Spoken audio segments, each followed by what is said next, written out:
بسم اللہ الرحمن الرحیم۔ میرے بیان کو نا غلط رخ پہ لوگ لے کے جا رہے ہیں۔ میں نے تاجروں کی فضیلت بیان کی کہ اسلام میں آپ کے پاس اگر دو آپشن ہو، ملازمت یا بزنس، تو آپ نے کس کو ترجیح دینی ہے؟ بزنس کو۔ شریعت کا مزاج ہے، اس میں بہت سارے دلائل ہیں۔ ہمارے نبی نے بزنس کیا، صحابہ میں زیادہ تر تجارت کرتے تھے، قرآن میں تجارت کا جگہ جگہ تذکرہ ہے، حدیث میں ترغیب ہے۔ یہ حدیث ہے کہ اللہ نے میری امت کے 10 حصوں میں سے 9 حصے روزی تجارت میں، اگرچہ یہ حدیث کی سند پہ کلام ہے لیکن یہ کوئی اتنی کمزور حدیث نہیں ہے کہ اس کو ایک پہلے سے ثابت شدہ فضیلت حدیث کی میں ہے نا تجارت کی، تو اس کی فضیلت میں کے طور پر بیان کرنے میں کوئی حرج نہیں ہے، لیکن اور بہت ساری حدیثیں ہیں۔ تو اس پہ کسی نے کہا کہ بھائی اس سے تو یہ پتہ چلا کہ پھر ملازمت بہت بری چیز ہے۔ تو میں نے کسی بیان میں یہ وضاحت بھی کی ہے، دیکھیں ملازمت کے 2 پہلو ہوتے ہیں۔ علی الاطلاق ملازم کو برا کہنا تو کسی بھی لحاظ سے ٹھیک نہیں ہے کہ جو ملازمت کر رہا ہے۔ ملازمت کے 2 پہلو ہوتے ہیں، ایک وہ ملازمت ہوتی ہے جس میں آپ کسی بڑے ویژن کا حصہ ہو، تو وہ ملازمت شریعت میں اس کی ترغیب ہے۔ مثال کے طور پر آپ ملک کی حفاظت کے لیے فوج میں جاتے ہو، ہے تو یہ ملازمت، لیکن آپ کا ہدف کیا ہے؟ ایک ملک کی کنٹری کی حفاظت کرنا۔ یہ ملازمت تو ہے، تجارت نہیں ہے، اس میں پیسہ بھی کم ہوگا۔ جو تاجر لوگ جتنا کما لیتے ہیں اتنا ایک فوجی بیچارہ جو بارڈر پہ لڑنے والا تھوڑی کماتا ہے، لیکن یہ ملازمت بہت محبوب ہے اگر آپ کی نیت اچھی ہے، یہ تو بہت مقدس عمل ہے۔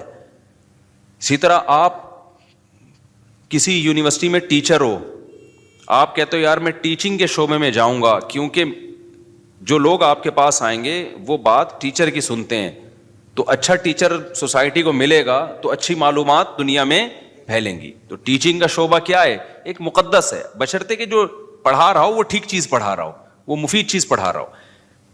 تو بہت ساری ملازمت کے شعبے۔ اسی طرح کوئی ڈاکٹر بنتا ہے تو وہ بھی ملازم، سرکاری ہسپتال کا ملازم ہوگا یا پرائیویٹ ہاسپٹل کا ملازم ہوگا، ہے یہ بھی ملازمت۔ اور ڈاکٹروں کے اتنا پیسہ ڈاکٹر نہیں کماتے ہیں جتنا تاجر کماتے ہیں، اور ڈاکٹر کی جتنی محنت ہوتی ہے نا اتنا ڈاکٹر کما نہیں سکتا۔ لیکن آپ اس ملازمت کو برا کہنا شروع کر دو، یہ بہت بری بات ہے۔ وجہ اس کی ہے کہ ڈاکٹر کا شعبہ اتنا مقدس ہے کہ انسانی جان کی حفاظت کا ذریعہ ہے۔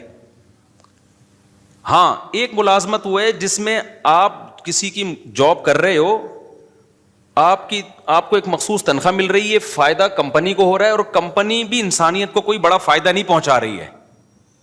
جیسے آپ کولڈ ڈرنک کمپنی میں جاب کر رہے ہو، کس میں جاب کر رہے ہو؟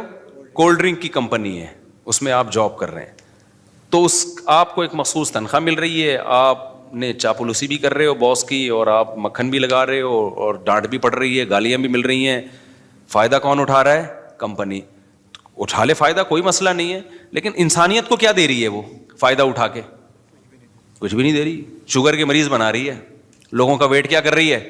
گٹکا کمپنی میں جاب کر رہے ہو، آپ پان کمپنی میں، سگریٹ کمپنی میں جاب کر رہے ہو، تو بھائی ایسی جگہ جاب کرو جہاں انسانیت کو فائدہ ہو۔ تو اب سمجھ میں آئی بات؟ جہاں تجارت اور ملازمت میں ٹکراؤ ہو، تو ملازمت اگر اس نوعیت کی ہے کہ جس میں کسی بڑے ویژن کا جو انسانیت کے لیے فائدے والا ویژن ہو، آپ اس کا اگر حصہ بن رہے ہو، تو پھر تو وہاں ملازمت زیادہ بہتر ہے تجارت سے۔ سمجھتے ہو کہ نہیں سمجھتے؟ لیکن اگر کسی بڑے ویژن کا حصہ نہیں بن رہے آپ، کوئی انسانیت کے لیے زیادہ مفید چیز نہیں ہے، تو پھر ملازمت نہیں کرنی چاہیے۔ پھر کس کو فوکس؟ پھر اپنا ٹماٹر کا ریڑھی لگا لے آدمی، سمجھ رہے ہو نا؟ باس کی چاپلوسی سے بہتر ہے کیا لگا لے؟ ٹماٹر کی ریڑھی لگا لے آدمی۔ اس کو ہم وہ کرتے ہیں، اس کی ہم حوصلہ شکنی کرتے ہیں، اس ٹائپ کی ملازمتوں کی۔ لیکن حوصلہ شکنی کرنے کے باوجود بھی ایسے ملازمین کو برا بلا نہیں کہتے ہم۔ وجہ اس کی یہ کہ یہ اللہ کا بنایا ہوا نظام ہے کہ سارے تاجر بن نہیں سکتے، کیونکہ جب آپ تجارت کرو گے تو تجارت بڑے پیمانے پر چلانے کے لیے آپ کو ملازمین چاہیے۔ یہ دنیا کا نظام ہے، یہ اللہ کا نظام ہے۔ اللہ تعالیٰ فرماتے ہیں ہم نے ان کے درمیان معیشت کو، رزق کو تقسیم کر دیا ہے، لیتخذ بعضهم بعضا سخریا، سب کو ایک جیسی دولت نہیں دی ہے تاکہ بعض لوگ بعض کو کیا بنائیں؟ اپنے ماتحت رکھیں۔ یہ دنیا کا نظام ہے، یہ چینج نہیں ہو سکتا۔ تو کوئی بھی بڑا بزنس مین جو ملازموں کو اور جو جاب کرنے والوں کو گالیاں دے رہے ہیں نا, تو آپ اس کو بولا کرو تیرے پاس جو لوگ جاب کر رہے ہیں نا, سب سے پہلے تو ان کے منہ پہ جا کے گالیاں دے کے ریکارڈنگ کر کے ڈال دے کہ جو چوکیداری کر رہے ہیں نا تیرے گیٹ کی, یہ بے غیرت ہے, ٹھیک ہے نا, یہ چوکیداری کر رہے ہیں, اس کو گالیاں دے سب سے پہلے تو. سمجھ میں آ رہی ہے بات کہ نہیں آ رہی؟ وہ بھی تو پھر بے غیرت ہی ہو گیا نا جو آپ کی چوکیداری کر رہا ہے. بعض لوگ غریبوں کو بے غیرت, بے شرم, پتہ نہیں کیا کیا تانے دے رہے ہیں کہ یہ ملازمت کرتے ہیں, یہ ٹیچروں کے جو ہے نا وہ جو ہے وہ مکھن لگاتے ہیں, اور اس طرح کی فضول قسم کی باتیں. تو کوئی بھی ایسا شخص جب کوئی بات کیا کرے, آپ نے بولنا ہے کہ بھائی آپ جب کوئی بڑا بزنس کر رہے ہو تو آپ کو بھی تو ملازمین کی ضرورت ہے. تو یہ ساری گالیاں عام ملازمین کو دینے کے بجائے نا, سب سے پہلے آپ کی کمپنی میں یا آپ کے بزنس میں جو لوگ ملازم ہیں, آپ نے ان کو کیا کہنا ہے, بے شرم بھی کہنا ہے, بے غیرت بھی کہنا ہے. پھر دیکھو وہ اسی بندوق سے اٹھا کے سر پھوڑیں گے تمہارا. تو ترغیب تو دی جائے گی بزنس کی, لیکن ملازم پیشہ آدمی کو گالیاں دینا نہیں بنتا, کیونکہ ہر انسان تجارت کی کوشش کر کے بھی تاجر بن نہیں سکتا. یہ اللہ کا نظام ہے, کیونکہ تجارت کو چلانے کے لیے بھی آپ کو بڑے پیمانے پر ملازمین کی ضرورت. اب دیکھو اوبر اور کریم والوں نے دماغ استعمال کر کے ایک سافٹ ویئر بنا کے بزنس چلا دیا ایک. تو اگر یہ ڈرائیور نہ ہوتے اوبر کریم کے تو کیا ان کا بزنس چلتا؟ تو یہ ناممکن ہے. یہ تو ایک ایسی کامن سینس کی بات ہے کہ جس کے اندر سینس ہوگی تو وہ یہ سمجھے گا, سینس ہی نہیں ہے تو پھر ہم یہی کہیں گے کہ پیسہ آنے کے بعد کھوپڑی کیا ہو جاتی ہے, آؤٹ ہو جاتی ہے. تو السلام نے بھی ضرورت کے وقت ملازمت کی ہے کہ نہیں کی ہے؟ موسیٰ علیہ الصلوۃ والسلام مصر سے چل کے مدین گئے کیونکہ قتل کا کیس تھا آپ کے اوپر. تو آپ مدین گئے ہیں, تو اب وہاں کیا بزنس کرتے بھائی؟ تو موسیٰ علیہ السلام کو پھر 10 سال کے لیے ملازمت ملی بکریاں چرانے کی. تو موسیٰ علیہ السلام نے چرائی بکریاں, 10 سال چلائی ہیں. تو آپ اگر خدا نخواستہ ملازمین کو علی الاطلاق برا بلا کہنا شروع کر دو گے کہ جاب بری ہے, تو کس پر اعتراض ہوگا؟ موسیٰ کلیم اللہ, جن کی لاکھوں کروڑوں انسان جن کی خاک کے برابر بھی نہیں ہے. تو اس لیے ہم بھی یہ کہتے ہیں بھائی تجارت کو ملازمت پہ ترجیح دو, کوشش کرو.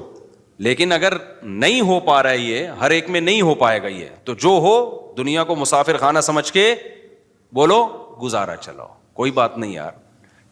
جو کروڑ پتی بزنس کرنے والے ہیں وہ بھی لمبے ہو جائیں گے تھوڑے دنوں میں, اور جو بیچارہ کہیں چوکیداری کر رہا ہے وہ بھی قبر میں جا کے کیا ہو جائے گا. اور یہ جو چیزوں پہ فخر کرنا کہ میرا موبائل, میری گھڑی, میں نے وہ ایک بتایا تھا کہ وہ میں پشاور میں بیٹھا تھا تو آئی فون کے نا ایک کوئی انجینئر تھے سافٹ ویئر, تو میں نے اس سے پوچھ رہا تھا آئی فون رکھوں یا اینڈرائڈ رکھوں میں, تو انہوں نے کہا اینڈرائڈ رکھ لیں. خیر یہ ان کی رائے تھی, 100% کسی کا متفق ہونا ضروری نہیں ہے. تو میں نے کہا آئی فون کیوں نہیں؟ اس نے کہا یار آئی فون والے نا سارے تھوڑے سے اوپر سے نا کھسکے ہوئے ہوتے ہیں. ان کی رائے تھی غلط ہے, 100% سارے کھسکے ہوئے نہیں ہوتے, یہاں بھی بہت سے لوگ آئی فون والے, اور میں نے بھی 2 سال آئی فون ہی رکھا ہے, تو میں تو اس کا مطلب پھر میں اپنے آپ کو بھی کھسکا مان رہا ہوں.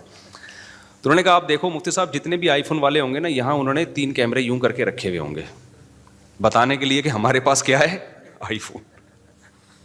اچھا میں نے جب نظر گھمائی 10-15 بندہ بیٹھا ہوا تھا, جس کے پاس آئی فون تھا نا سب نے یہاں رکھا, سیمسنگ والے سب جیب میں رکھ کے بیٹھے ہوئے تھے. یہ قاعدہ کلیہ نہیں ہے, لیکن ایک اصولی بات یہ ہے کہ اپنی چیزوں پہ کو شو مارنا, اپنی چیزوں پہ فخر کرنا, یہ کیا ہے؟ بچکانہ حرکت.